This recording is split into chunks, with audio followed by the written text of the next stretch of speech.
অর্থপ্রাপ্তির টোটকা তো অনেকেই দেয়, কিন্তু আজকালকার দিনের আরেকটা বড় সমস্যা হচ্ছে টাকা আসে কিন্তু হাতে থাকে না। যদি আপনার জীবনেও এই সমস্যা থাকে তবে সম্পূর্ণ ভিডিওটি অবশ্যই দেখবেন। ভিডিওটি ভালো লাগলে বন্ধুদের সাথে একটা শেয়ার করে দেবেন। তন্ত্র বলে যে আপনার টাকা না জমার পিছনে থাকতে পারে অদৃশ্য কোনো বাধা। এই বাধা কাটানোর একটি অচূক উপায় হলো কালো সুতো তন্ত্র। নিয়মটি খুব সহজ।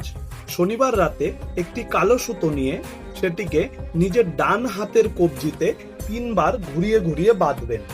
বাঁধার আগে এই মন্ত্রটি 3 বার বলবেন।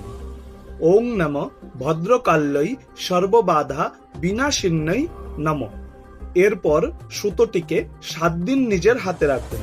অজানা বাধা, অর্থের টানাটানি, হাতে টাকা না জমা, এই সবকিছু আস্তে আস্তে হালকা হতে শুরু করবে।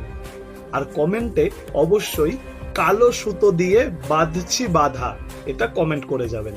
ভালো থাকবেন, সুস্থ থাকবেন। জয় তারামা, জয় গুরু বামদেব। বলো হর হর মহাদেব।